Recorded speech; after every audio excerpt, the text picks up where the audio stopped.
La persona que hemos invitado es Maritere Ojanguren, María Teresa Ojanguren, Maritere, decimos, es la directora de Ikastola La Guaseta Ikastola en Amorebieta. Bueno, le hemos invitado porque La Guaseta es un centro educativo de un prestigio ampliamente reconocido en el ámbito de nuestra comunidad autónoma, pero también a nivel nacional, a nivel estatal, perdón, y a nivel internacional. Ellos han recibido, digo, como solo un poco como muestra o indicador, si queremos, bastante objetivo de su buen hacer, ellos han recibido todos los reconocimientos como centro de calidad, todos los reconocimientos de calidad que existen en el ámbito de nuestra comunidad autónoma, calidad y calidad en educación, la gestión en educación, también en el ámbito estatal y a nivel incluso internacional, que os decía antes. Fijaros, como indicador, no son la única organización que en España ha recibido, y organización me refiero como centro educativo, pero en todo tipo de ámbitos organizativos, la única organización que ha conseguido el máximo galardón a nivel europeo en el reconocimiento del FQM, la Fundación Europea para la Promoción de la Calidad Total, la Excelencia en la Unión Europea. Es la única organización en España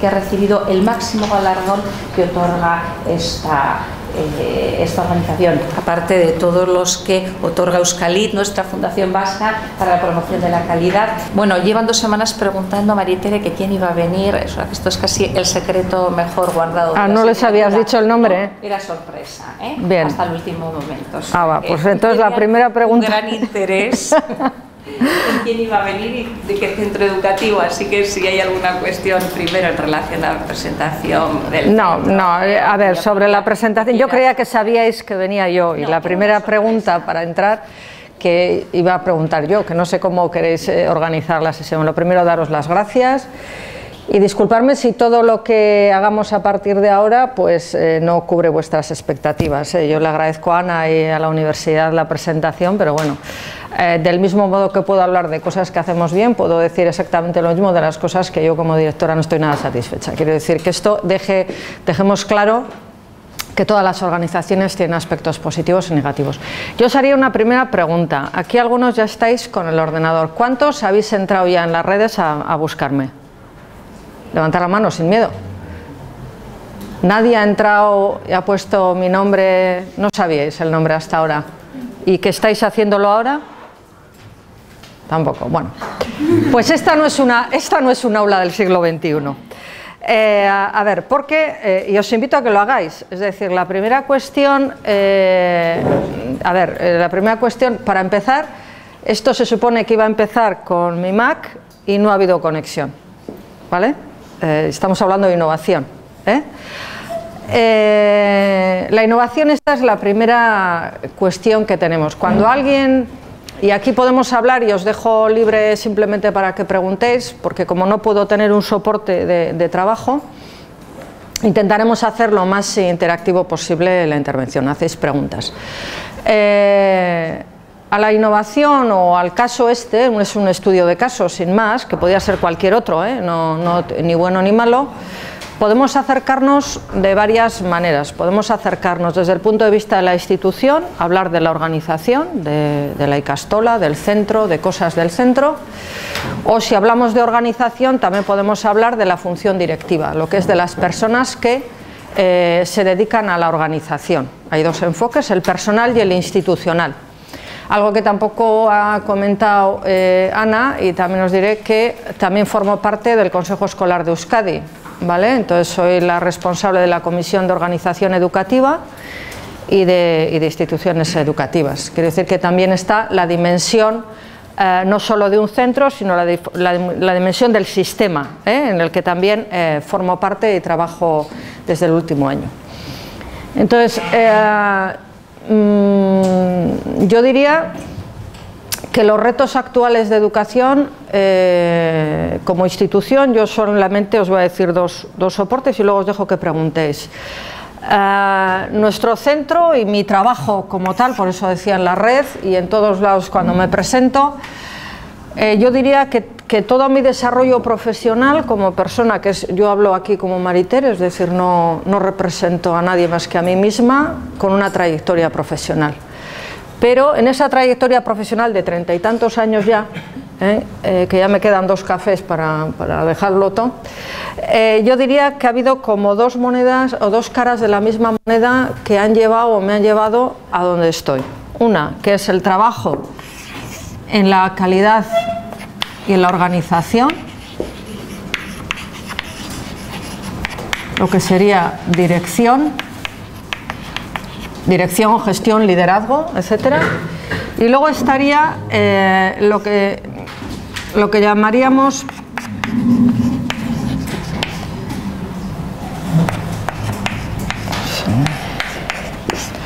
todo el trabajo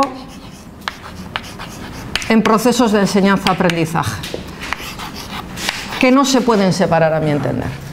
Es decir, uno puede tener la mejor de las intenciones educativas, puede decir lo que sea, podemos leer, estar alineados con cualquier corriente educativa, cualquiera, pero hay que hacerlo bien, y eso pasa por organización, dirección y gestión.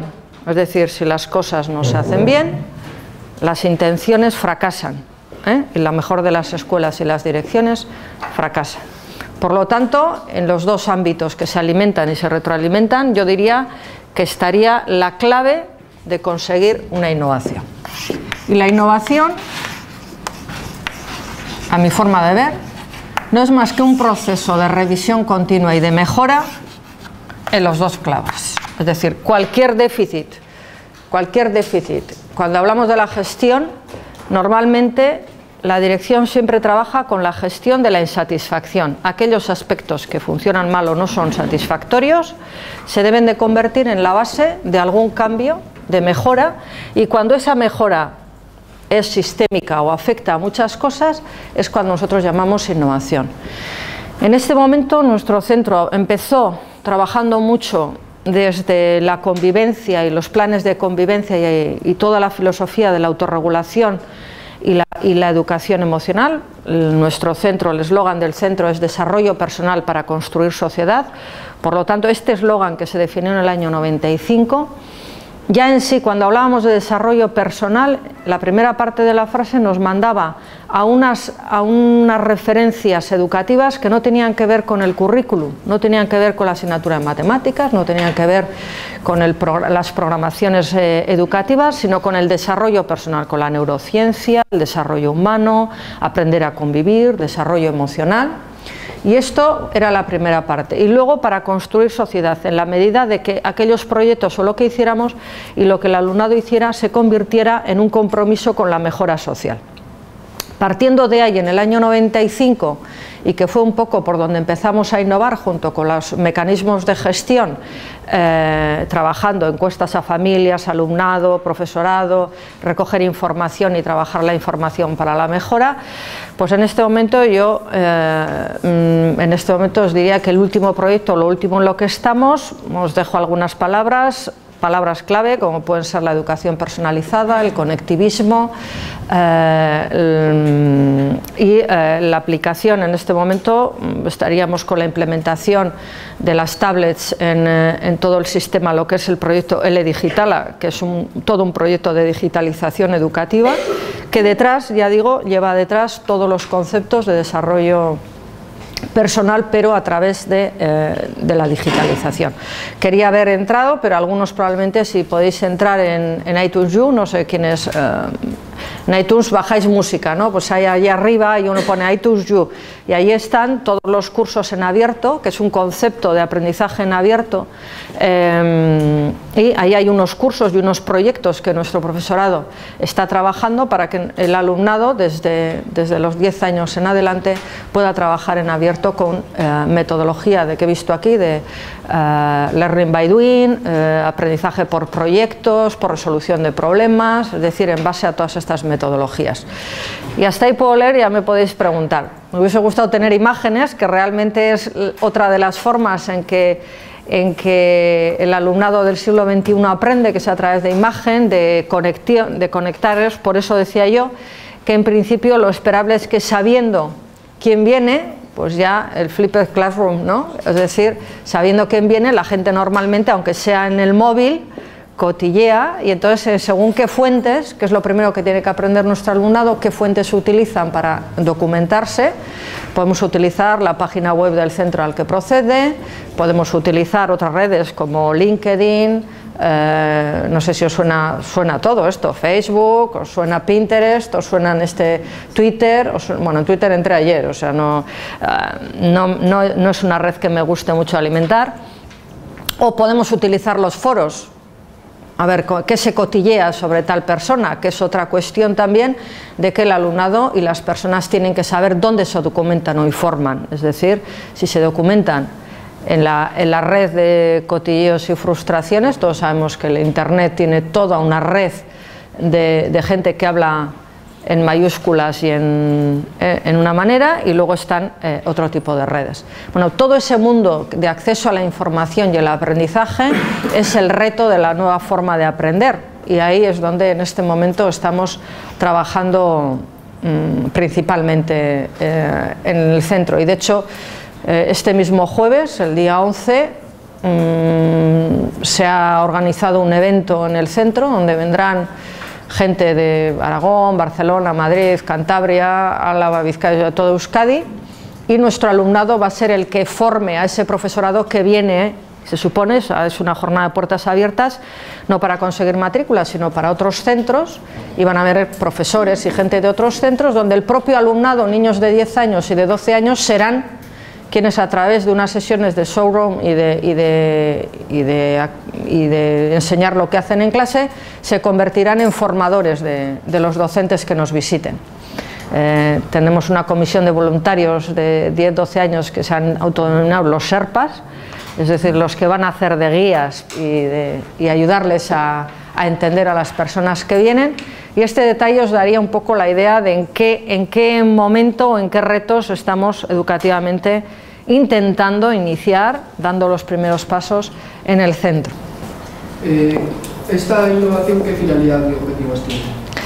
Bueno, pues en principio se enmarca en nosotros como centro. Seguimos con el mismo eslogan, creemos que sigue siendo válido lo del desarrollo personal para construir sociedad. Lo que pasa que el contexto en el que el alumnado del siglo XXI consideramos va a tener que trabajar van a ser contextos complejos, globales, universales, donde el conocimiento va a ser cambiante, donde lo único que creemos que va a permanecer constante es el cambio. Es decir, saberes que hoy estáis aprendiendo o ellos aprendan, dentro de 5 años pueden ser obsoletos, y prevemos que el 80% de lo que se aprende en el día, hoy, se tendrá que desaprender o aprender de otra manera en otro momento. Entonces, pensando en ese contexto al que tiene que responder como aprendiz a lo largo de la vida, creemos que hay formas de aprendizaje y metodologías de aprendizaje que le tienen que capacitar para un tipo de competencias que le permitan moverse en ese contexto. Moverse en ese contexto pasa porque cada alumno haga su propio proyecto personal de aprendizaje a lo largo de la vida, sepa buscar la información y aprender autónomamente y a la vez en equipo. Por lo tanto, las nuevas tecnologías, el utilizar todo el conocimiento de la red, el cambiar el rol del profesor, que el profesor ya no tiene el conocimiento. Yo aquí vengo a hablar simplemente de las cosas que se me han planteado a lo largo de mi historia, pero esa es mi historia, no la tuya, ni la de aquel. Es decir, cada uno hará su historia de aprendizaje, y en ese sentido y en ese contexto creemos que las nuevas tecnologías nos permiten instaurar nuevas metodologías de aprendizaje. Es decir, la tablet en sí no aporta nada, igual que la pantalla, si no la utilizas con unas metodologías de resolver problemas y de construir y transformar sociedad en una línea determinada, y que te atribuya a tus necesidades y que te pueda servir a tus necesidades de aprendizaje y a tus intereses. Entonces, entendiendo que esa va a ser la clave del aprendizaje ya es de hace tiempo, pues pensábamos que enseñar como se enseñaba siempre, con el libro de matemáticas. Por cierto, en estas aulas donde están las tablets ya los libros han desaparecido. En primero de la ESO, por ejemplo, no utilizan libros, absolutamente no usa nada de libros, van una tablet y un cuaderno. Todos los proyectos se trabajan a través de Moodle o de la plataforma iTunes U. Si entráis veréis algunos cursos y algunos proyectos. Y por cierto, este mismo fin de semana, algunos de los cursos, otra de las cuestiones que tiene es que estos cursos también de algún modo retan el mercado editorial, porque estos cursos son en abierto y gratis. Es decir, que los profesores cuelgan los cursos en abierto y gratis y no utilicen libros, también es algo que viene y que a lo que habrá que saber responder, que es un nuevo reto, ¿eh? Y bueno, pues no sé si os he contestado, pero es un poco intentar adelantarnos, explorar, ser pioneros. Lo que tiene ser pioneros también pasa que empiezas a utilizar un tipo de herramientas y un tipo de cuestiones y no tienes a mucha gente de quien aprender y copiar alrededor. Nosotros nos hemos movido por centros de Madrid y Barcelona con los que estamos trabajando, a Londres también, pues porque en Inglaterra y en Suecia es donde empezamos a trabajar con las plataformas Apple, que es un poco la primera línea, porque las universidades de Oxford y Cambridge y todos estos fueron los primeros que empezaron con o el MIT, empezaron a trabajar en esta línea hace unos años, y entonces intentamos imitar o aprender de esas experiencias para hacerlo, pero también pasa que bueno, pues que no están muy extendidos y cuando quieres trabajar pues no tienes plataformas. Pero en 3 años o 4 esto estará ya, en todos los centros de Euskadi y España, o sea, no estará. No sé si te he contestado, yo hablo muy desordenado porque en realidad también otra cuestión que viene es que hay que saber aprender ante el caos, ¿no? ¿De qué tipo de innovación se trata? ¿En qué medidas cambia el centro y qué cambia? Bueno, pues cambia. Primero cambia el papel del profesor, el rol del profesor. El rol del profesor se convierte en un guía que ayuda al alumnado a moverse entre el conocimiento, a hacerse las preguntas y buscar las respuestas, con lo que se vale de 2 herramientas. Uno tiene que tener básicamente, en nuestro centro se evalúa por competencias, hay un software donde hay 18 subcompetencias que todo el profesorado desde educación infantil hasta bachillerato en todas las materias tiene que evaluar a través de unas competencias transversales. Por lo tanto, el alumnado tiene que ser muy consciente de cuál es la rúbrica, cuáles son los descriptores del buen desempeño y cómo se va a calificar. Este desempeño vale un 12% de la nota, este vale un 3%, y esto lo saben los chavales y es visible desde muy pequeños, ya aprenden a gestionarse su aprendizaje. Y por lo tanto un profesor tiene que tener muy claros cuáles son los criterios de evaluación, a qué se dedica, y lo que se dedica no es a cumplir el libro de matemáticas, sino a conseguir 18 subcompetencias y avanzar en esas 18 subcompetencias. Segundo, tiene que utilizar herramientas que faciliten el aprendizaje de esas competencias. Hay cosas que evidentemente, como puede ser la competencia, yo qué sé, el hacer derivadas matemáticas puede ser una competencia matemática específica, pero el trabajo en equipo, la autonomía en el aprendizaje, la capacidad de hablar en público, la capacidad de... Todas esas cuestiones se hacen a través de la observación.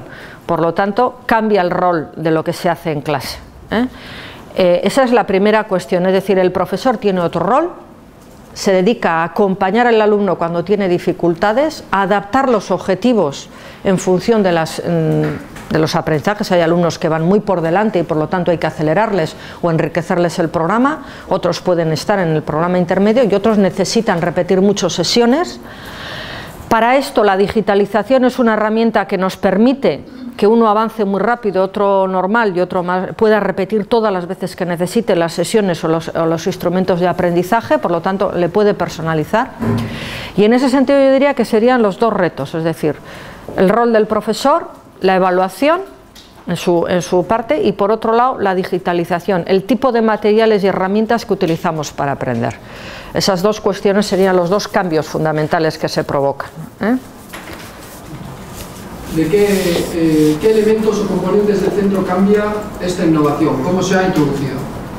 Bueno, pues Este sería el tercer año, es decir, desde que se toma una decisión de estas, que nosotros trabajamos por periodos estratégicos, y aquí vengo a hablar de organización, es decir, esto no empieza de repente, es decir, teníamos una insatisfacción sobre resultados, sobre un montón de metodologías que el profesorado estaba intentando implementar, pero le estaba costando, y en el periodo estratégico se hizo un plan. Nosotros funcionamos por planes estratégicos cuatrienales. Cada 4 años hacemos un plan desde dirección que afecta a todos los procesos, y entonces en 4 años se va periodificando los cambios y las mejoras de la organización. Y entonces dijimos, bueno, del año 12 al 16 vamos a implementar algunas mejoras. Y esta, cuando se decidió implementar, en el primer año lo que empezamos es a investigar, cuando antes he comentado, a movernos por el mundo y por la bibliografía, la ciencia y otras referencias avanzadas, qué es lo que se estaba haciendo en el mundo y en otros centros en esta línea. Y entonces fuimos a visitar, fuimos a aprender.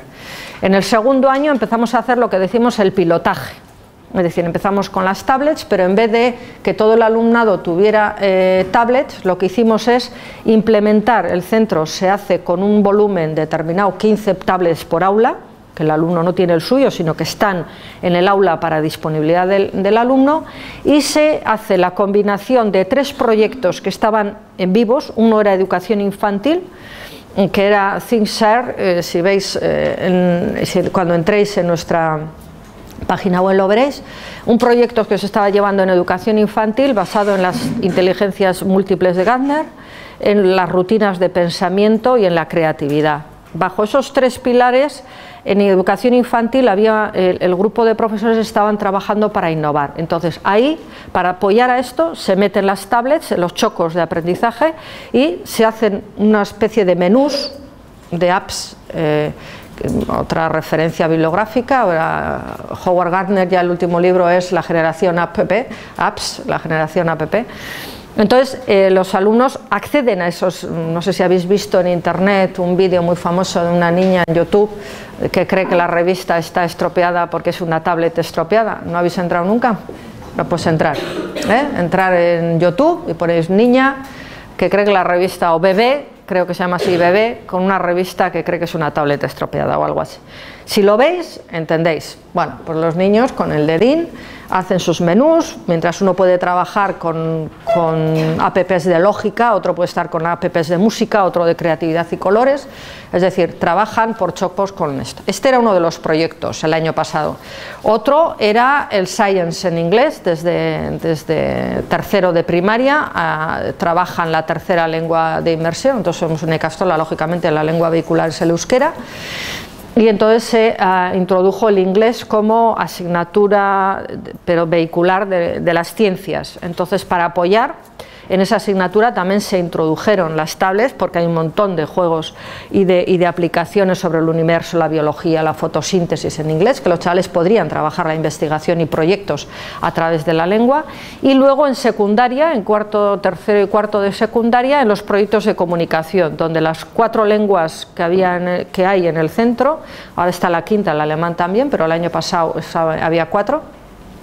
Cada lengua tenía un proyecto comunicativo que trabajar, mientras unos diseñaban un vídeo, otros diseñaban un keynote, otros desarrollaban un texto o un periódico, etcétera, y usaban las tablets también para hacer documentos interactivos, documentos donde había desde vídeos, programas, juegos, texto, es decir, trabajar interactivamente. Esto se hizo el año pasado, lo que nos llamamos el pilotaje. Durante estos 3 proyectos se observó la evolución, se evaluó el impacto y la pertinencia de estas herramientas para trabajar en el aula. La valoración fue positiva y a partir de esa valoración positiva este año se despliega el proyecto One to One, es decir, cada alumno tiene su propio dispositivo móvil, su propia tablet, que en 3 años en el centro será, es decir, este es el primer año, este año hay 200 One to One, más 100 y algo de aula, es decir, la idea sería desde los 3 años a los 8 años los dispositivos móviles, la posibilidad de poder trabajar los chavales con móviles es del aula, es decir, el aula es la que les proporciona para trabajar, es como si aquí tuvierais 40 tablets para trabajar en un momento determinado proyectos con menús y trabajos que están. Esto es de 2-3 años a los 8 años, de 8 a 15 años. Dentro de 3 años, ahora en este momento hay 200 alumnos, pero el año que viene habrá 400 y el siguiente 600, tendrán cada uno su dispositivo móvil, su tablet, con la que trabajarán, y a partir de los 16, de cuarto de la ESO, se supone que cada alumno es libre de escoger cuál es el dispositivo móvil con el que trabajará. Puede ser seguir con la tablet, con un teclado perfectamente, puede ser un portátil adaptado de casa, bueno, es decir, que ya el alumno escoja cuál va a ser el dispositivo móvil con el que trabaje, porque se supone que un alumno del siglo XXI tiene que trabajar con un dispositivo, ¿vale? Y este sería el objetivo. Este año es la primera fase de despliegue, pero en el curso 16-17 todo el L Digital, el proyecto L Digital estará desplegado y estará en marcha. Por lo tanto, que nos ha permitido cambiar el rol del profesor, dotar de mecanismos, wifi, es decir, de conexiones, de un montón de soportes digitales y materiales para poder trabajar, y de aprender mucho y muy rápido de otros centros que ya estaban un poco en esta línea. Sí, ¿esta nueva innovación ha cambiado la motivación de los alumnos? Pues sí, yo diría que sí. A ver, no solamente la tablet, es decir, aquí ya en el centro se llevaba tiempo trabajando con unidades multidisciplinares, es decir, hay momentos del año, no todo el rato, pero hay momentos de año. Ahora en este momento en concreto, los chavales de 12 años llevan ya 2 semanas que no tienen clases ordinarias, no tienen asignaturas, no tienen aulas, no tienen grupo, no tienen profesor asignado, tienen un proyecto de entre 4 y 5 alumnos, tienen un proyecto que se llama Inmigració a Emigració Aukera. Si entráis en ETUSU está ahí el curso en abierto. Y entonces, en ese momento hay unas fases de desarrollo del proyecto donde algunos profesores colaboran para hacer ese tutorial a los alumnos. Hay un montón de organizaciones y de agentes que trabajan en el mundo de la inmigración, que entran al centro y que interactúan con los alumnos, asociaciones de inmigrantes. El otro día vinieron gente de Guinea, pero de Rumanía, de asociaciones que trabajan, la asociación de Yacuría, ¿cómo se llama? Bueno, Cáritas, o un montón de organizaciones. Ellos se encuentran con el mundo real del problema, ellos interactúan con el problema en el mundo real, investigan en las redes, interactúan con personas que han procedido de diferentes, que han emigrado, cuentan sus historias, interactúan, hablan con ellos, les preguntan, interactúan, y con eso desarrollan un proyecto que luego tienen que hacerlo público y se evalúa. Bueno, todo eso, la pregunta concreta era... Si los alumnos están más motivados. Exacto. Todo eso junto con la tablet lo que hace es que los chavales trabajen de otra manera. Es decir, el hecho de que estén, como estáis aquí, mirando para aquí es un ratito, pero el resto están preguntando, haciendo, dividiendo. A ver, hace 2 semanas vinieron 2 niñas a hacerme una entrevista al despacho porque una de las tareas que tenían que hacer en lengua vasca era hacer una entrevista a alguien de referencia. Entonces, pues concertaron conmigo una cita, negociaron la confidencialidad de la entrevista, prepararon los guiones, grabaron visualmente, grabaron en voz, construyeron la noticia, trajeron, insertaron entrevistas que ya me habían hecho a mí en red o conferencias que había hecho visuales en la entrevista, etcétera. Es decir, la forma de trabajar es completamente diferente. Y además, en cada grupo hay no un trabajo que todos hacen, sino que son muchos trabajos. Por ejemplo, en el mundo de la inmigración, luego cuando hace la exposición, suele ser muy curioso cómo trabajan las matemáticas también, ¿no? Porque trabajan los flujos de inmigración a nivel estadístico, matemático, cuáles son los flujos de demografía, de dónde proceden, cómo no proceden el tema de la inmigración, de qué países vienen más, de qué países vienen menos. Cada equipo normalmente suele escoger un flujo de inmigración diferente, mientras unos trabajan pues la cultura marroquí, otros trabajan la cultura rumana, desde todos los ámbitos, o generan por ejemplo, hacen pinchos y cocina de diferentes países junto con... Bueno, es decir, no hay una asignatura, sino hay un montón de puntos de vista de acercamiento y de curiosidades, y permite de algún modo aburrirse un poco menos, pues porque cada uno escoge también, ¿no?, desde dónde se acerca al conocimiento, ¿no?, y genera mucha más actividad. Siempre esto no resuelve el caso de los alumnos con problemas, etcétera. Es decir, esto no es la panacea de no, ahora todos aprenden de maravilla, no. Sigue habiendo niños con problemas y sigue habiendo diferentes ritmos de aprendizaje, pero cuando alguien me decía, bueno, pero ¿se consiguen mejores resultados? Hombre, hay investigaciones que dicen que se consiguen mejores resultados, es decir, nosotros en los últimos 6 años yo diría que los resultados marcan una tendencia positiva, es decir, se ha mejorado mucho el resultado del alumnado en términos de promoción y de promoción con todas las asignaturas aprobadas, o en términos de aprobar la selectividad o de cuántos acceden y tal, pero lo más importante es el cómo, es decir, se consigue lo mismo con un nivel de implicación mejor, con un nivel más activo de implicación, y los alumnos pues están más activos, menos pasivos. Luego, ¿esta innovación se ha basado en algún modelo previo de referencia o lo habéis construido vosotros? A ver, hay un montón de autores inspiradores, de centros inspiradores, es decir, está claro que, como antes he dicho, estaría el conectivismo, estaría el aprendizaje a lo largo, hay un montón de elementos inspiradores, de teorías del aprendizaje en los que nos hemos basado, es decir, aquí no hemos inventado nada. Lo único que hemos hecho es leer eso de una manera intencionada, adaptarlo al centro y a nuestro eslogan y a la forma en que nosotros enseñamos, los ritmos y lo que el profesorado más o menos está trabajando, y esos han sido los portales por los cuales han entrado todos los teóricos. Es decir, yo además personalmente soy muy antimétodo, y cuando digo método y digo metodología son diferentes, es decir, soy más de modelo. Un método es algo que tú pasas paso 1, paso 2, paso 3, paso 4, es decir, tú tienes que seguir paso a paso una cosa para conseguir un resultado, ¿no? Entonces, ¿cómo haces para que tengas las inteligencias múltiples, la estimulación temprana, no sé qué? Si lo consideras un método, al final es un concepto fragmentado del conocimiento, y sin embargo un modelo, decir, bueno, a ver, ¿qué de todo lo que estos teóricos dicen y de lo que otros centros están haciendo nos encaja en lo que el profesorado está estudiando, en lo que somos como centro y a dónde podemos llegar? Y entonces cogemos cositas y lo vamos integrando en nuestro modelo. Es un poco esa idea, pero claro que nos inspiramos en todas las teorías del aprendizaje actualizado, ¿no? En un primer momento, en los años 80, estábamos hablando de modificación de conducta, hablábamos de psicología cognitiva, llegamos al constructivismo en los 90, y ahora estamos hablando en esta década, digo porque cuando yo estaba en esas aulas es de lo que hablaba, cuando yo estaba sentada ahí.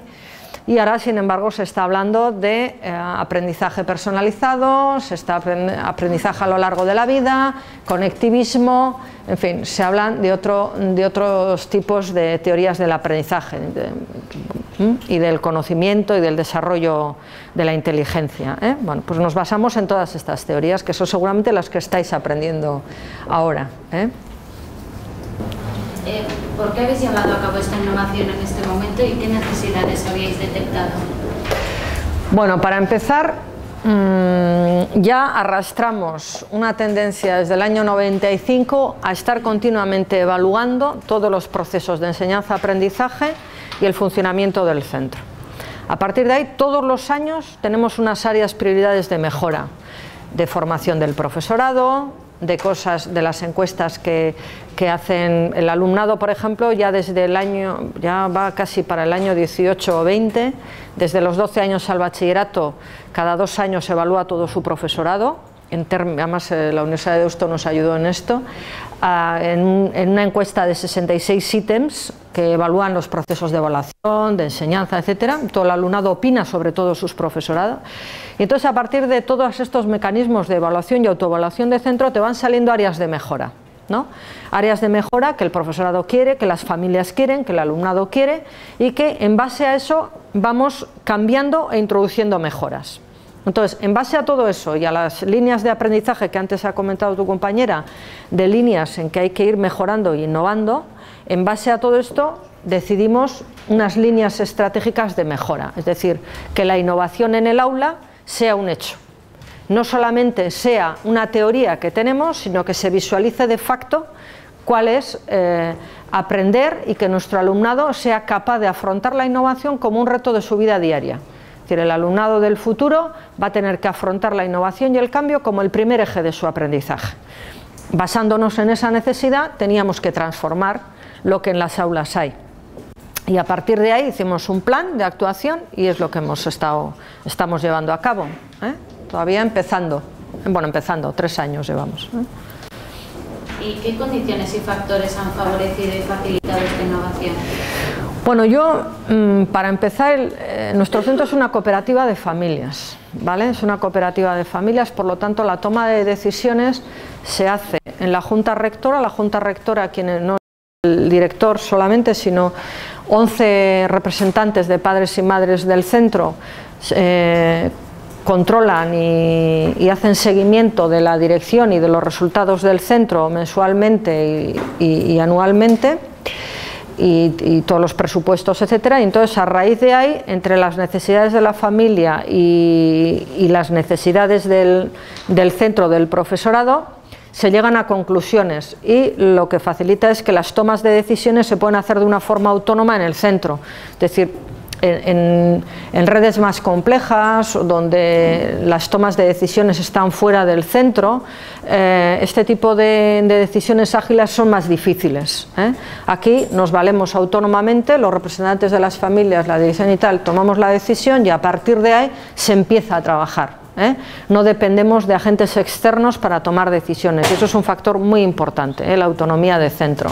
Y luego, por otro lado, el hecho de que en este momento, no siempre ha sido, pero en este momento el equipo docente, creo que en este momento, si entráis en la página web de la memoria, aparte creo que están en torno a 12 o 15 equipos de trabajo diferente en red por diferentes intereses, es decir, hay unos 15 equipos de trabajo en el profesorado que están investigando y se unen y se reúnen en torno a temas diferentes, como puede ser el trabajo de inteligencias múltiples, otro grupo trabaja sobre los iPads, otro trabaja sobre metodología de resolución de problemas, otro trabaja en los proyectos multidisciplinares, es decir, hay mucha actividad de aprendizaje permanente en el profesorado, mucha inquietud. Entonces, estas dos cosas, un equipo docente muy inquieto por ganas de aprender y una organización que tiene autonomía para tomar decisiones, permite en un momento determinado hacer una sinergia de innovación importante. Y eso serían las dos claves, creo yo, de que esto se pueda llevar adelante. ¿Y qué recursos habéis utilizado?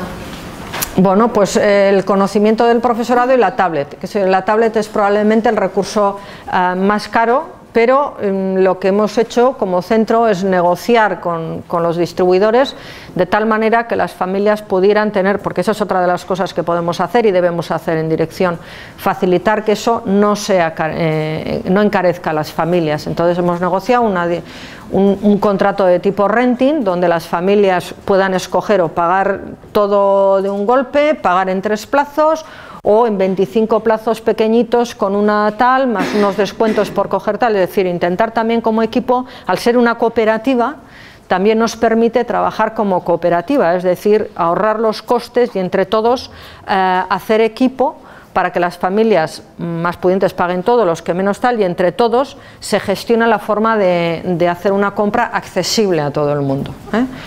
No sé si te he contestado. El único recurso externo que vale algo es la tablet, pero en la forma en que se está financiando y haciendo, pues probablemente a las familias les sale más barato que comprar libros, porque nosotros hicimos el cálculo, y te voy a hacer los números exactamente, hicimos el cálculo de números, aquí. Y en concreto, de cuarto de educación primaria a sexto de educación primaria, aquí prevemos que el 50% del material curricular aquí sí va a haber papel o libros, es decir, son cuadernos de procedimientos. Pensamos que de alguna manera no hemos llegado a tanto como en Finlandia. Si habéis leído las últimas noticias de que en Finlandia van a desterrar el boli y la caligrafía, no nos hemos atrevido a tanto y creemos que todavía hasta sexto de primaria las destrezas a través de los cuadernos de procedimientos y los automatismos se tienen que hacer. Por lo tanto, ¿qué quiere decir? Que el 50% del material que antes se compraba en libros ya no se compra, y entre estos 3 cursos, si le añadimos a eso más el iPad, las familias se ahorran del término de 400 euros de gasto en esos 3 años, incluido el iPad, ¿eh? De primero de la ESO a segundo de bachillerato, si calculamos que el término medio de gasto en una familia está entre 200 y 250 euros por año, entre libros de lectura, libros de texto y en bachillerato, etcétera, y que en el centro la previsión es 0, es decir, que no van a usar libros de texto. A ver, en concreto se recomiendan algunos libros de literatura, de lectura, que se pueden comprar, coger de una biblioteca o heredar, es decir, hay que leer estos 4 libros de literatura castellana, hay que leer a La Triste, no sé qué, no sé cuántos, bueno, se aconseja, quiere decir, hay contenidos que se aconsejan leer, y nosotros vemos cómo lo adquiere, es una cuestión del profesor. Pero aquí en concreto, durante todo este periodo, más iPad, incluido el iPad, el ahorro es de unos 1.200 euros. Ahorro, ¿eh? Es decir, porque en concreto, a ver, por el ejemplo, primero de la ESO, de tener todo con libros, a comprarse dos libros de novelas, 2 o 3, pues estamos hablando de unos 30 euros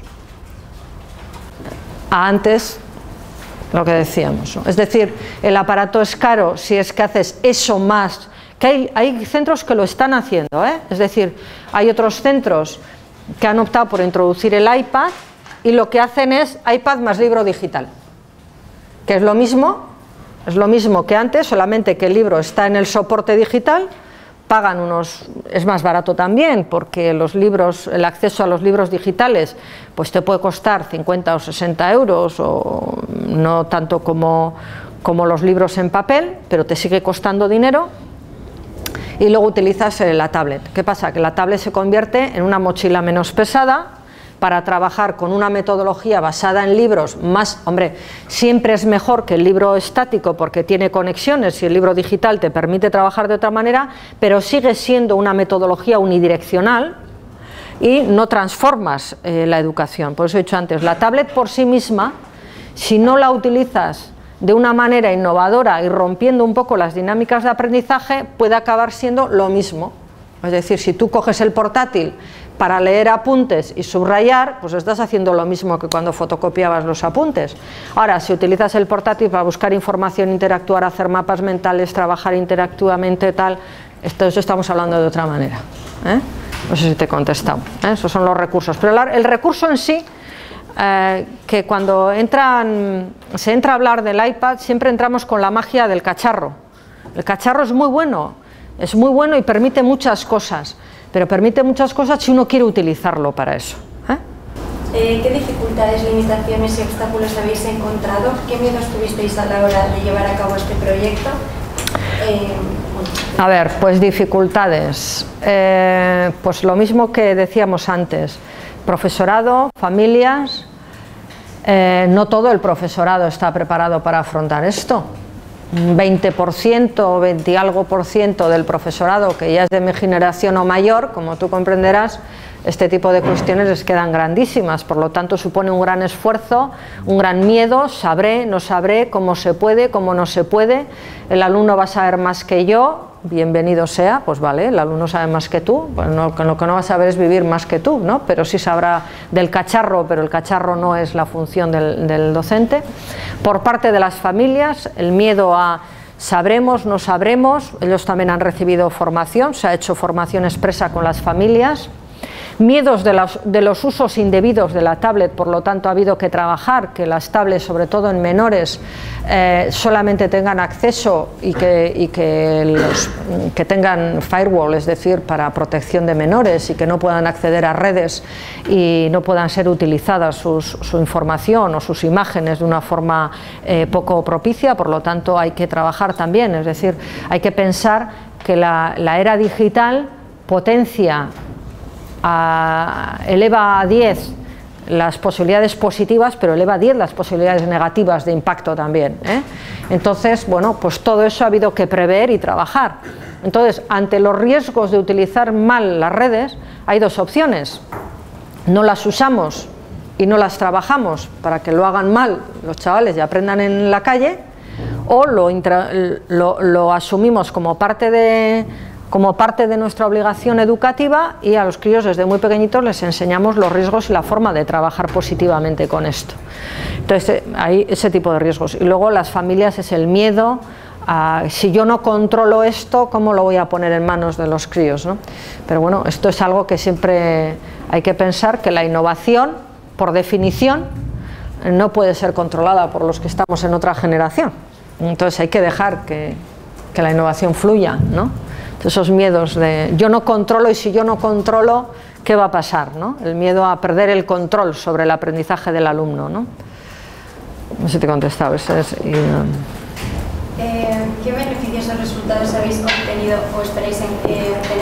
¿Habéis encontrado indicadores de éxito o de fracaso?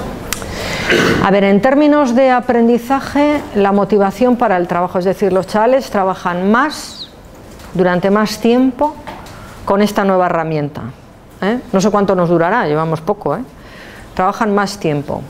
En términos de resultados de conocimiento, lo que es el porcentaje de cuántos aprueban o no aprueban, qué notas tienen, a ver, yo en este momento del one-to-one concretamente, llevamos un trimestre. En primero, bueno, para empezar, la primera resultados, nosotros evaluamos todos los resultados trimestralmente de los alumnos en comparación con los años anteriores, y en principio el alumnado de primero ha tenido unos resultados excelentes en el primer trimestre, pero también lo tuvo el año pasado. Es decir, no puedo decir que ha habido una ganancia significativa en resultados de aprendizaje este año del anterior, pero decir que no han perdido también es importante. Es decir, decir que el alumnado ha obtenido los mismos buenos, excelentes resultados que el grupo del año pasado, que no tuvo tablets en primero, pero que ha trabajado más fuerte y más motivado, también es una ganancia, ¿eh? También es una ganancia. Más luego dices, a menos coste de dinero y con mayor implicación. Y luego yo diría que la forma del tipo de aprendizajes que este año están llevando se parecen más a la forma en que vivirán, estudiarán y trabajarán en su futuro. Por lo tanto, creo que les va a ser más útil que otro tipo de aprendizajes anteriores. Hasta hoy son los datos que tengo, ¿eh? Las hipótesis, pues que aprenderán más y mejor, pero todavía es poco tiempo para decir que tengo números, ¿eh? Los únicos números que tengo es que no han perdido. Antes has comentado que se os ha facilitado una cierta autonomía. ¿Cómo ha hecho el centro para gestionar ese cambio que ha producido en esa autonomía? Bueno, para empezar, hacer que el alumnado trabaje autónomamente quiere decir que tienes que potenciar una cultura en el profesorado también de autonomía y de compromiso con la innovación y el aprendizaje. No siempre un centro de enseñanza es un centro de aprendizaje. Es decir, parece una tontería la frase que he dicho, pero es bastante normal y extendido, y aquí ya habla la persona que tiene datos de la red educativa de Euskadi y del Consejo Escolar de Estado también, porque estamos en contacto con el Consejo de Estado y trabajamos con los informes del resto de comunidades autónomas del Estado español. No es nada claro que las organizaciones educativas, una vez de que el profesor ha sacado su título y va al centro a trabajar, ese centro como centro pueda decir que tenga planificados los planes de formación e innovación del profesorado en el aula.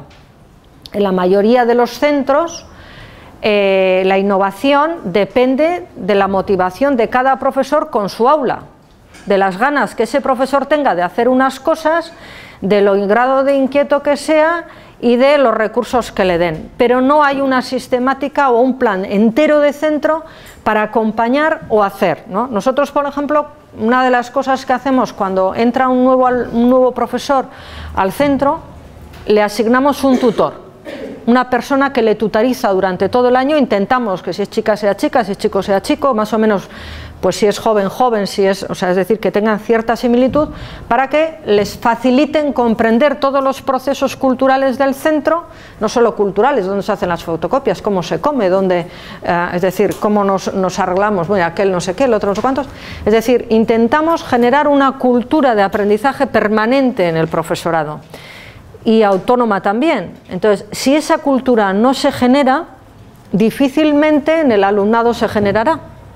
Difícilmente.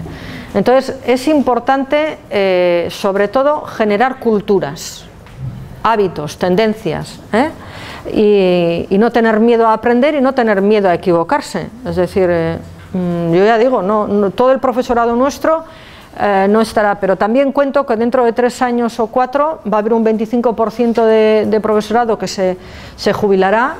Vendrá nueva gente con otro tipo de habilidades digitales, personales y formativas que en nuestra época no tuvimos, y por lo tanto ese relevo generacional también ayudará, ¿no? Alguien diría desde el punto de vista de gestión, ¿y por qué no les expulsáis, les despedís y contratáis a todos nuevos? Tampoco sería coherente con el modelo de inmersión, ¿no? Decimos aceptación de la diversidad del alumnado, habrá que aceptar también la diversidad del profesorado. Es decir, en la vida del alumnado no siempre se va a encontrar con un profesor maravilloso, estupendo y perfecto. Se van a encontrar con gente de todo tipo, ¿no? Y tendrán que aprender a convivir de todo tipo. Como aquí tendréis profesores de todo tipo, con los que unas personas tendréis afinidad, otros no, según vuestro carácter, vuestra forma de ser y vuestras expectativas de aprendizaje.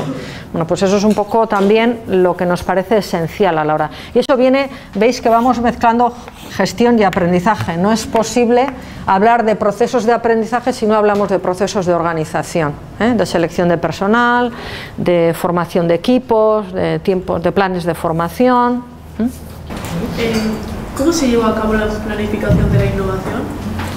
Pues ya os he comentado antes, desde el plan estratégico. Es decir, hay que pensar que en nuestro centro tenemos ya desde el año 95 una sistemática de gestión basada en hechos y datos, no en opiniones. Tenemos unos 52 indicadores que nos sirven para evaluar el centro, de los cuales esos indicadores 22 son de salida, son indicadores que nos hablan de los resultados académicos, de la matrícula, del dinero, etcétera, pero si nos fijáramos solamente en los de salida, es decir, ¿cuántos han aprobado? Y luego intentáramos actuar, no nos daría posibilidad de corregir esto. Entonces tenemos otros 30 indicadores que llamamos de procesos, es decir, de cómo van funcionando los procesos de enseñanza-aprendizaje, uno de ellos qué resultados hay en la primera evaluación de aprendizaje, cuáles son los niveles de satisfacción del alumnado, del profesorado, bueno, todos ese tipo de indicadores. Entonces, de los resultados que tenemos en todos esos indicadores, nos dicen cómo van funcionando diferentes cosas del centro, el plan de formación que comentaba antes, el nivel de selección de personal, el que se lleven los planes y se cumplan los programas en fecha, se evalúe por competencias, etcétera. Todos esos indicadores y todos esos datos nos van diciendo qué cosas vamos haciendo bien y qué cosas tenemos que mejorar, sabiendo que en todo no tenemos ni debemos mejorar ni ser perfectos. Es decir, nosotros hay cosas que por la forma de ser y de evaluarnos y de lo que a nuestras familias les interesa y al profesorado le interesa, trabajamos más, y otras cosas igual trabajamos menos y otro centro lo trabaja más, pues porque las expectativas de sus familias, lo que ellos saben hacer mejor, lo hacen mejor que nosotros sin ninguna duda. Es decir, la comparación es absurda en contextos diferentes y necesidades diferentes, y básicamente la planificación pasa por una buena gestión de datos y de necesidades de mejora, definir claros cuáles son los objetivos y hacer planes en términos no de a corto plazo, sino a medio largo plazo, en términos de 4 años o 8 o 12, y en ese plazo ir cubriendo etapas, haciendo pruebas, evaluando y avanzando. ¿Quién dio a conocer el proyecto? ¿A quiénes se les dijo el proyecto? ¿Y cuál ha sido el método o medios de difusión que se han empleado? Dentro del centro existen, como antes he comentado, muchos equipos de formación, pero están también los equipos de formación pedagógica, pero las difusiones no solamente están en el profesorado. La difusión se hace, primero, a las familias. He comentado antes, somos una cooperativa de familias, por lo tanto, todos los planes de trabajo, los resultados, etcétera, se comunican a las familias anualmente y sus representantes hacen control y seguimiento mensual en la Junta Rectora. Por lo tanto, todos estos planes se difunden. La semana que viene tenemos la asamblea anual de cooperativistas, donde todos 900 y pico representantes de familias participan o pueden participar en conocer cuáles son los planes, los resultados y en base a qué se va a actuar. La Junta Rectora comprueba que se llevan a cabo los planes según estaba previsto, esto por parte de las familias, que son quienes toman las decisiones. El equipo directivo lleva adelante, coordina y define.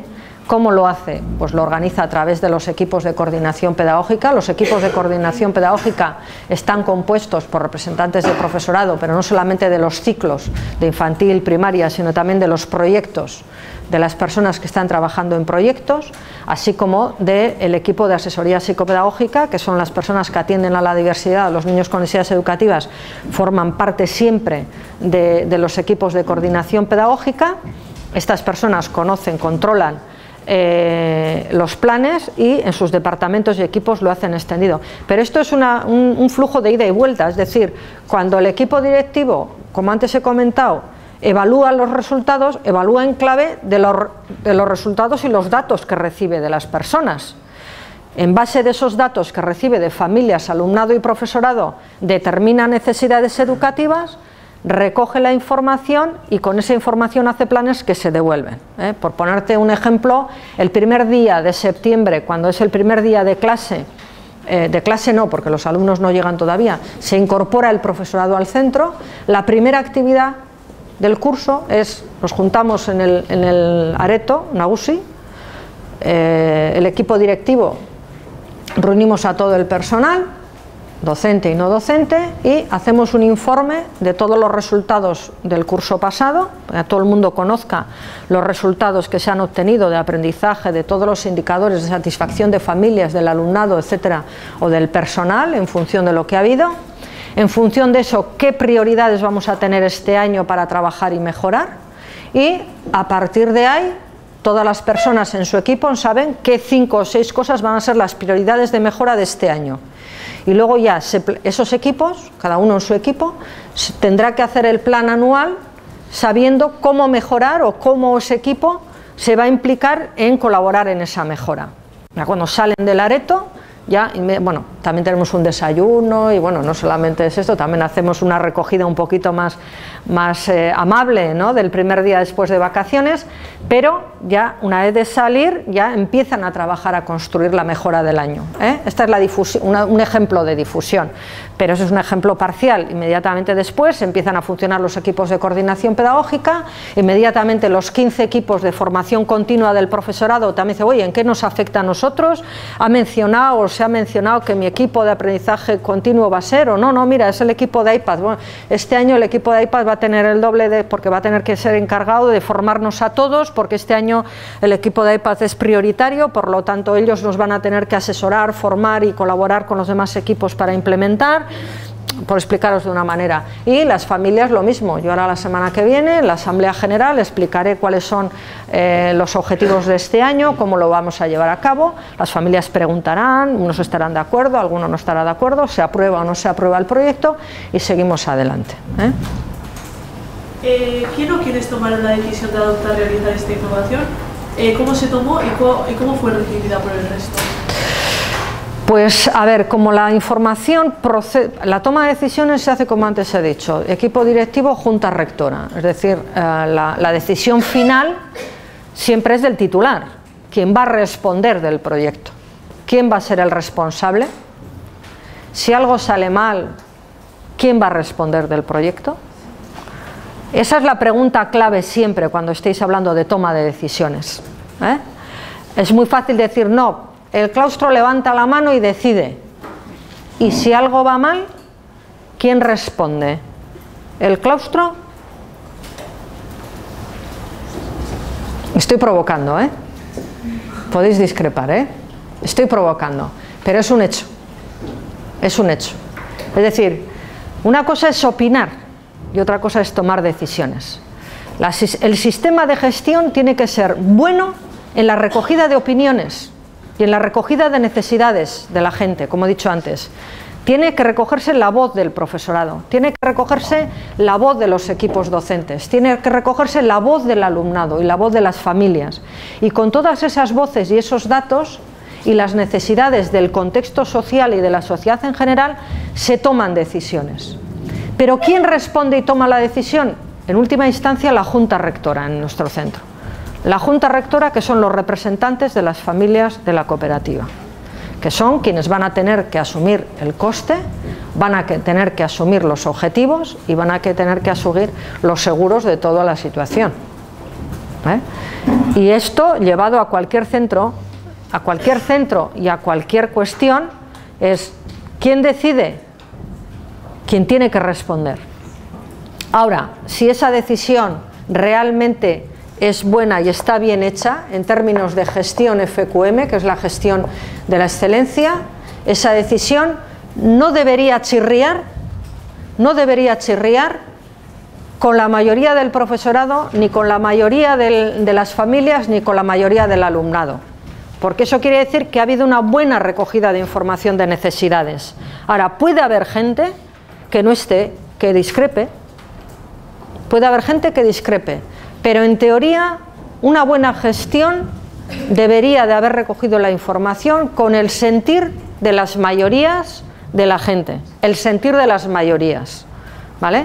Y en este momento pues es así. Luego ya el cómo se despliega, se informa, se hace como antes te he comentado, y luego las tomas de decisiones del día a día, cómo se despliega, lo toman las propias personas que están en el día a día, ¿eh? ¿Qué nivel de implicación han tenido o han manifestado los profesores en el proceso de innovación y en qué medida han participado? Bueno, participan del todo porque ellos son los ejecutores, ¿no? Y la formación.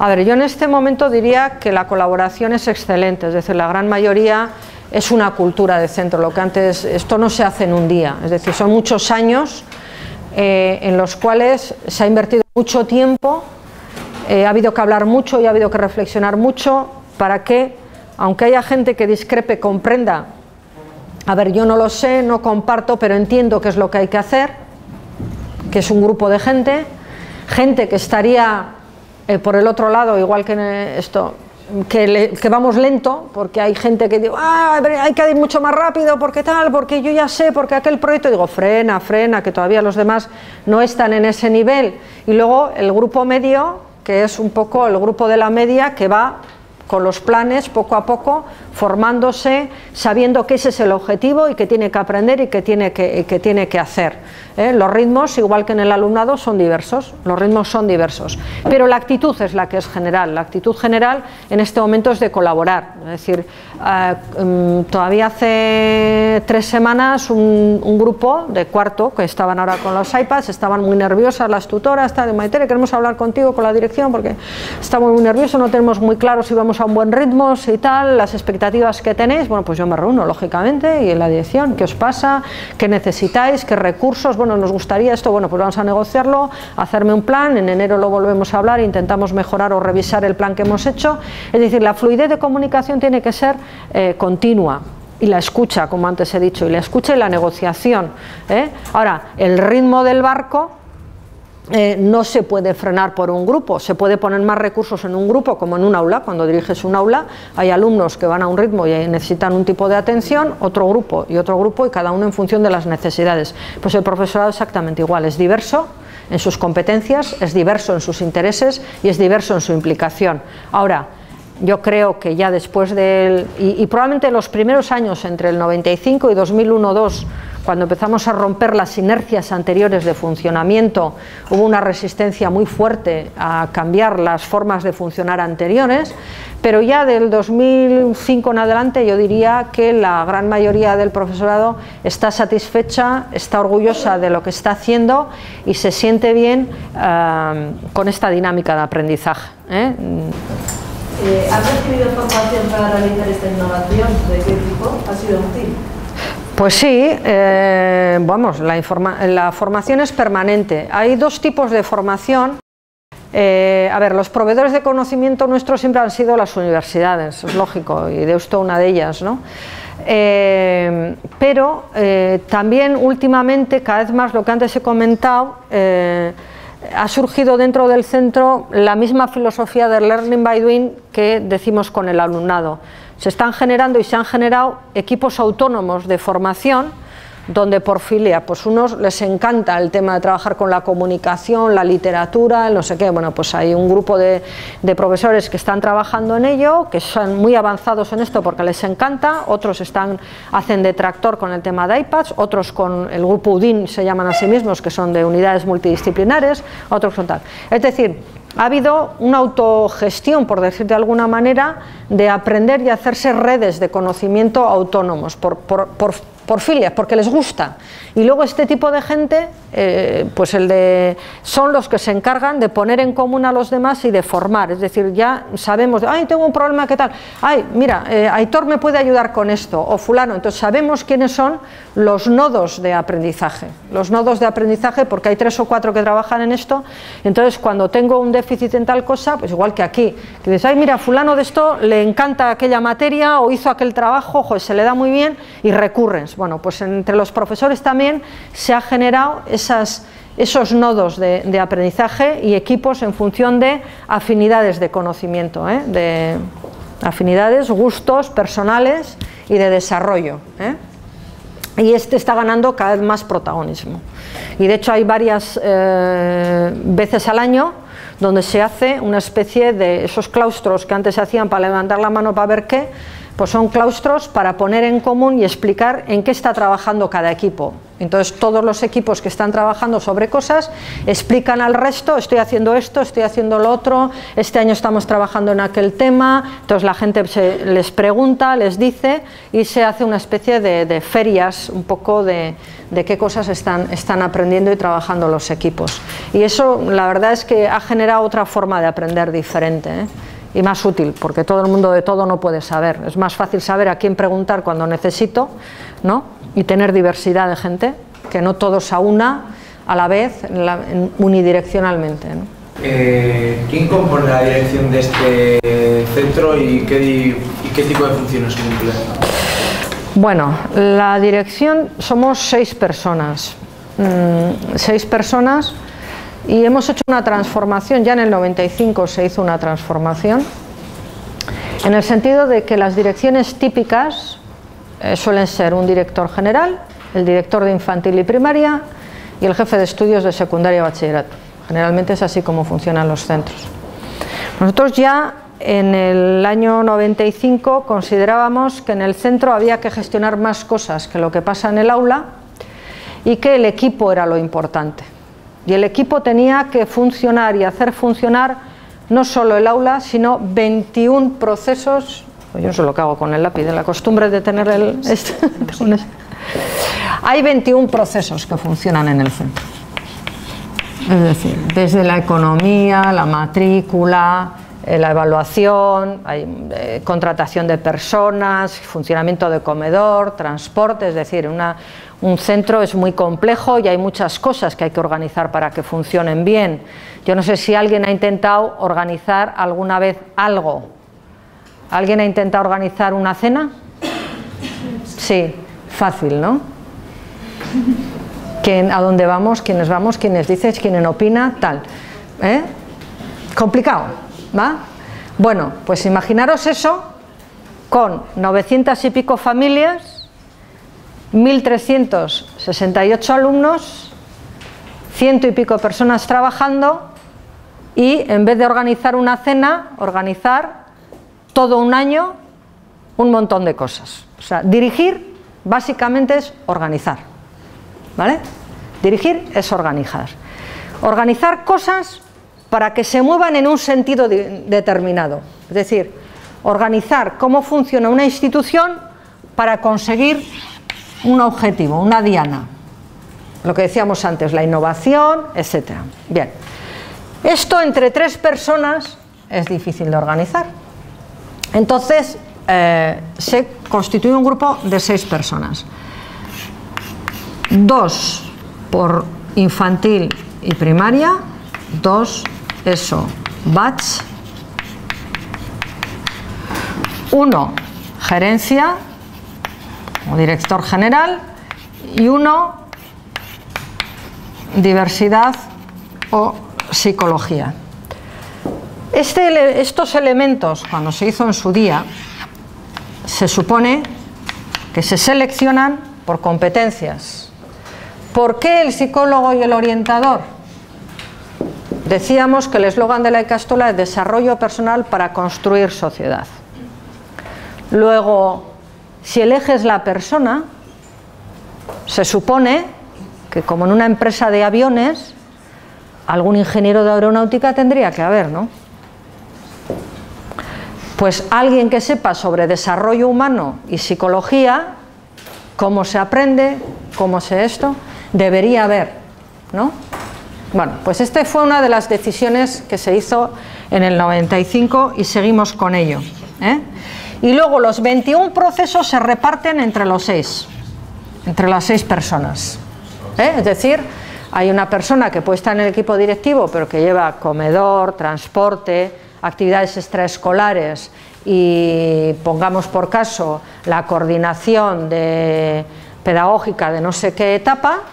Otro puede llevar la selección de personal, la selección y contratación de personal, la organización horaria, los planes de formación y además coordina tal equipo docente en tal elemento, etcétera. Es decir, en función de las necesidades y los proyectos, las 6 personas nos distribuimos los objetivos y los procesos que van a ayudar. Es decir, cogemos, Maritere, te vas a encargar de estos objetivos y para conseguir estos objetivos tienes que coordinar estos procesos que afectan a este número de personas y equipos. No sé si te he explicado. Esta es la idea. Y entonces entre los 6 nos repartimos el plan estratégico que decíamos antes de 4 años y qué camino vamos a conseguir y qué resultados vamos a conseguir, ¿eh? Este es el equipo directivo, ¿eh? Que siempre rinde cuentas, por supuesto, mensualmente a la Junta Rectora y, como antes he comentado, anualmente también al profesorado y mensualmente a los equipos de coordinación pedagógica, ¿eh? Mensualmente, no, semanalmente. ¿Ha asumido la dirección un liderazgo en este proyecto? ¿De qué tipo y cómo lo ha ejercido? Hombre, la dirección tiene que liderar. A ver, uno puede ser líder y no ser director, pero no se puede ser director y no ser líder, ¿vale? Es decir, y ahí en liderazgo hay un, bueno, y eso si entráis en iTunes yo tengo un curso ahí, te quiero decir, si alguien quiere hablar sobre liderazgo, hay un curso en abierto que se llama así, creo que se llama Educación, Gestión, Dirección y Liderazgo. Nada, son 70, hay un documento de 70 páginas, pero todo lo demás son juegos, redes y reflexiones o mapas mentales, ¿no? Y hay algunos vídeos de TED que está muy bien, hay un vídeo muy pequeñito de 10 minutos, el primero que aparece en el curso, que habla del liderazgo de la vida cotidiana, que os invito a verlo, es muy ameno y ese vídeo es muy entretenido, ese chico habla bastante mejor que yo y es un experto mundial en liderazgo y al escucharle comprenderéis de qué estamos hablando cuando hablamos de liderazgo, ¿eh? El liderazgo no solamente está en el equipo directivo. El equipo directivo tiene que saber liderar, pero no solo el equipo directivo. Nosotros cuando hablamos de liderazgo hablamos de 5 niveles de liderazgo en el centro, en función de a cuánto abarca la toma de decisiones que tenga, ¿vale? El primer nivel de liderazgo está en la directora general, lógicamente, porque si algo va mal va a ir contra mí, como debe ser. Y si algo va bien es mérito de todos, así es como funcionan las cosas. Entonces estaríamos L1, estaría la directora general, L2, equipo directivo, L3 estarían los equipos de la KPK, que decimos Coordinación Pedagógico-Aren Taldea, que son en torno a 14 o 15 personas, que coordinan bien las etapas, los ciclos, los proyectos de innovación, el equipo de asesoría psicopedagógica, que son otras 6 personas, y hay uno que coordina en infantil y otro que coordina en secundaria, los proyectos de innovación o esos dichos de los equipos de formación que antes comentaba. El L4, tutorías. Un tutor tiene que saber ser líder también. Tiene que liderar al equipo docente que entra en su clase, coordinar las actuaciones del equipo docente y del alumnado y sus familias. Hay que saber coordinar, hay que saber liderar, hay que saber organizar, no solamente aquí. Y luego está el profesor, que es el L5. El L5 estaría el profesorado. ¿Tiene que ser líder? Os pregunto, ¿sí o no? Tiene que saber comunicar, tiene que saber expresarse, tiene que llevar a su grupo en una línea determinada, tiene que saber compartir los objetivos, tiene que saber tomar decisiones de aprendizaje, de evaluación, etcétera, ¿sí? Y tiene que tomar decisiones coherentes a la hora de evaluar a su alumnado. ¿Le aprueba? ¿No le aprueba? ¿Cómo lo va a hacer? ¿Cómo no lo va a hacer? Su alumnado tiene que ver que esa persona es capaz de gestionar el grupo o no. Luego, el liderazgo hay 5 niveles. El liderazgo es una competencia, no es una cuestión de organigrama. Pero sí es cierto que en el organigrama, a medida que tus tomas de decisiones afectan a más personas, esta competencia es mucho más clave. ¿Vale? Por poneros un ejemplo, yo recuerdo cuando accedí a la dirección general, empecé en función, fui subdirectora unos años, pero yo diría que en funciones ya de 2008-2009, yo era consciente, y eso que he estado en la dirección 21 años, en el equipo, sin ser directora general, en este equipo yo llevo desde el 93, Sin embargo, era muy consciente de que según bajaba del coche y entraba en el centro, hasta si sonreía o no sonreía, impactaba en la gente, ¿no? Y no os pasa a vosotros, según la profesora entra o el profesor entra en el aula, qué actitud, qué cara, cómo todos miráis y qué impacto puede tener los gestos, la forma, el hacer, ¿sí? Bueno, pues lo mismo os pasará a vosotros. Cada vez que entréis y actuéis e interactuéis en un aula con vuestro alumnado, vais a ser interpretados en términos del que manda. Habéis pasado al otro lado de la barra, ¿vale? No estáis ahí, estaréis aquí, y tomaréis decisiones respecto de personas. Tenéis que asumir que eso va a pasar. Vais a tener que tomar decisiones sobre personas. Vais a tener que interactuar y tener entrevistas duras y difíciles con familias de niños que tengan problemas, que tendréis que darles noticias desagradables, tomar decisiones desagradables. Pero hay que hacerlo si queréis ser honestos con vuestro trabajo y con la criatura que tenéis delante. En esos momentos es cuando se nota la capacidad de liderazgo. La capacidad de liderazgo y tomar decisiones no es algo que afecta a decidir entre algo bueno y algo malo. Esas decisiones son fáciles. Entre lo que está bien y lo que está mal, o lo claramente bueno o lo claramente malo, es muy fácil decidir. Normalmente ahí los directores no intervenimos porque esas decisiones surgen solas. El problema, a medida que subes de la escala en la toma de decisiones, es cuando tienes una decisión que solo puede ser mala o peor, o buena y mejor. Es decir, las decisiones realmente importantes, las poquísimas decisiones que se tienen que tomar en un nivel determinado, son cuando ya todos ya no miran para atrás, sino que miran para adelante y dicen, bueno, ¿quién corre el riesgo? Entre que sabemos, antes me habéis preguntado, ¿qué riesgos hay en el tema de los iPads? ¿Qué tal, no? Uy, uy, uy, uy, uy, ¿no? Ay, ay, ay. Pues en ese momento alguien tiene que decir, vale, asumimos riesgos, no asumimos riesgos, ¿cómo lo vamos a hacer y cómo afrontamos esto? En ese caso, la escala de toma de decisiones de liderazgo es mayor y por lo tanto el compromiso luego de que las cosas y los resultados salgan en la línea también es mayor. Pero el liderazgo es una capacidad, no es un puesto en el organigrama, ¿vale? El puesto en el organigrama, uno puede ser director general y no ser un buen líder, y uno puede ser líder y no tener nada no tomar ninguna decisión en el organigrama. Eso es fácil. Liderar ideas, iniciativas y opiniones y luego nadie te pida cuentas porque tú no vas a responder por nada de lo que pase, eso es ser opinador. Eso es ser un líder de opinión, pero no un líder organizativo. Líderes de opinión en la televisión tenemos miles. En las cafeterías, así. Y en las barras de bar, ni te digo. Pero la cuestión es cuando liderazgo y dirección van juntos. En ese sentido, cada cosa que opinas y esto se convierte en una toma de decisión que va a afectar a personas. ¿Vale? Esa es la diferencia entre poder opinar y ejercer un liderazgo y tener que asumir luego las consecuencias de lo que has opinado porque va a afectar a otros. Antes has dicho que personas ayudan internamente en el centro. A mí me gustaría, para la innovación, me gustaría saber si hay agentes externos que ayudan. Sí, no cabe duda. Los centros avanzamos en función de nuestras redes de alianzas. Y esas redes de alianzas son alianzas de aprendizaje y son alianzas para acceder a recursos también.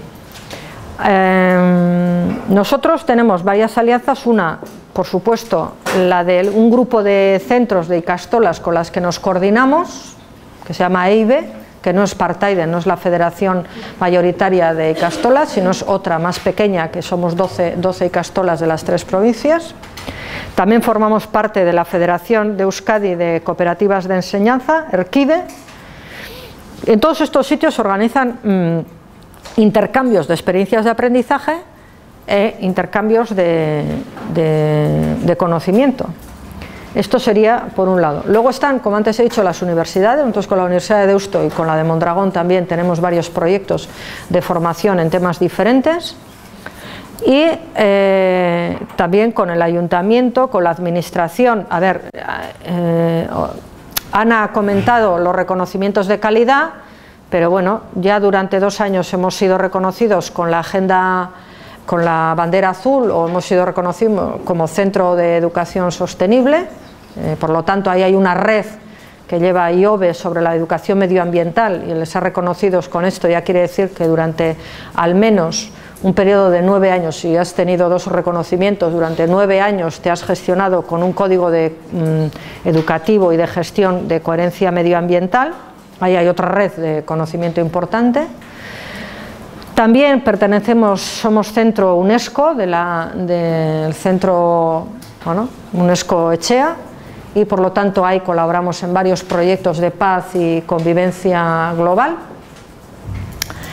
Y también somos, en el centro de cooperativas también nos hemos declarado centro de utilidad pública, por lo tanto no todas las cooperativas y todos los centros funcionan con el mismo nivel de gestión, es decir, tenemos un tipo de cooperativa que se declara así. Cuando un centro se declara centro de interés público de Río Nuraco y la administración te lo da, es porque tus estatutos y todo el patrimonio que el centro tiene quiere decir que es de utilidad pública. Es decir, si nuestro centro se cierra o mañana se deja, todo el patrimonio, absolutamente todo lo que hay en el centro pasa a la administración pública.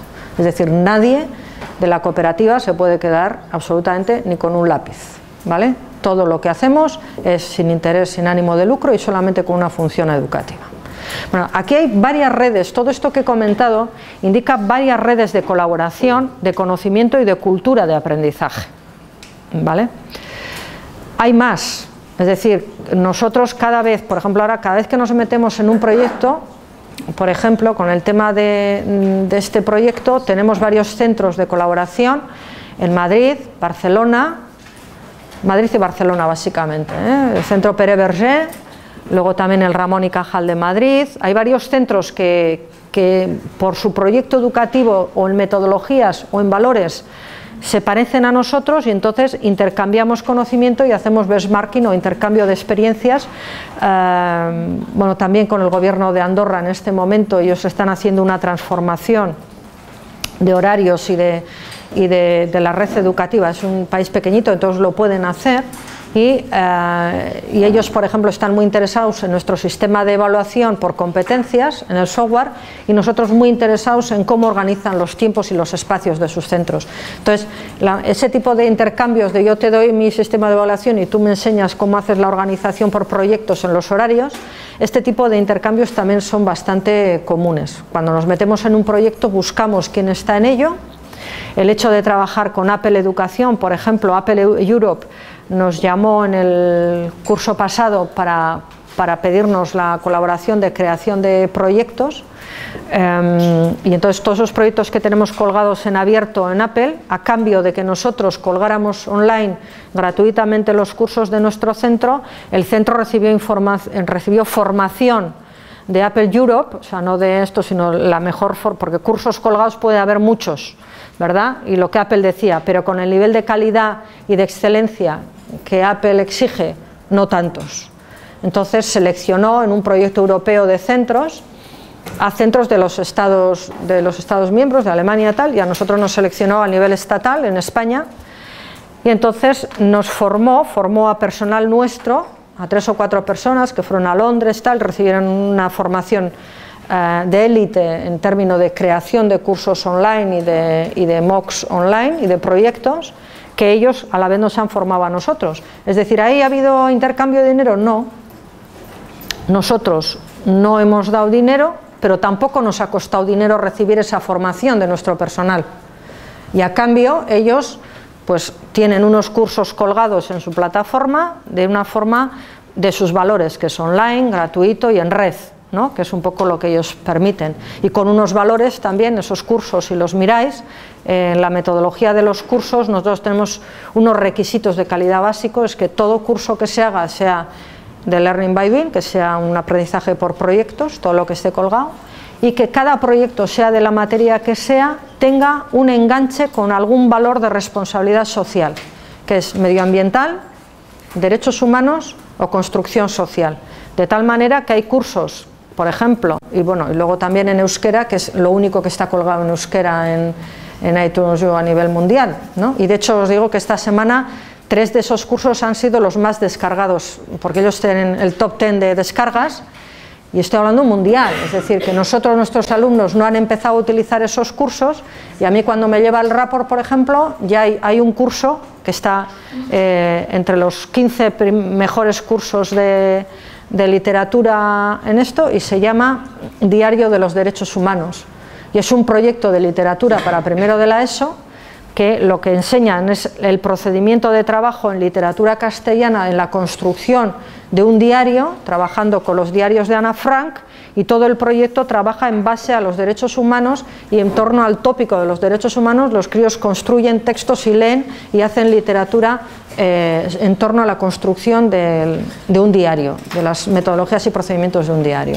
Entonces, bueno, quiero decir, ahí hay también un tipo de alianzas que son simplemente de intercambio de redes de conocimiento, ¿no? Y que cada vez van a más. O sea, quiere decir que el futuro, hay un autor que a mí me gusta mucho hablando de nuevas tecnologías, se llama Genís Roca, trabaja más en el mundo del negocio, pero últimamente trabaja también en educación, y él tiene unas teorías muy interesantes sobre lo que viene en términos de educación, y habla de que antes lo importante era tener un título.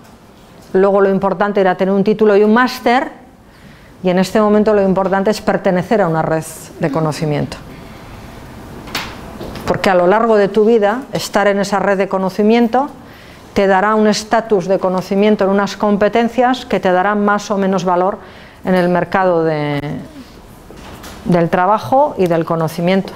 Es decir, muchas veces las empresas, y nosotros cuando contratamos a la gente, no siempre buscamos el título, sino la actitud y los valores. Luego, formaremos nosotros. Y eso cada vez viene más. Cada vez viene más. De la de redes, si ves que acabamos siempre en formación. Bueno, yo una preguntita, volviendo al tema antes del liderazgo que nos explicabas de forma general, cómo se despliega. Claro, eso entiendo aplicable a todos los procesos y proyectos de la del centro, perdón, incluido este, ¿no? Sí. Y entonces este en particular, ¿no? Entendemos que el papel de la dirección, pues en línea con lo que nos has explicado en relación a los demás. Y esos otros liderazgos en relación a este proyecto en particular, ¿hay quién o quiénes de esos grupos lo han asumido, esas figuras, un poco con qué función o qué importancia han tenido? En el caso de este, ¿En la toma de decisiones o en el despliegue? Porque es diferente. Sí, a ver, en el despliegue hay lo que se llama el equipo tractor, es decir, dentro de esos equipos de formación hay un equipo tractor que se llama L Digitala, que es un grupo de profesores que con esto pues les encanta, les gusta, se han entregado, algunos son los que han estado formados por Apple, voluntariamente porque les gusta y entraron. Por lo tanto, aquí hay un nivel de liderazgo a nivel de proyecto, es decir, personas en el día a día que generalmente están en el L5, pero que asumen el liderazgo del proyecto L Digitala. Esto en este momento, pero la toma de decisiones básicamente es compartida. De la información que llega se ve la necesidad, de la necesidad se decide para adelante.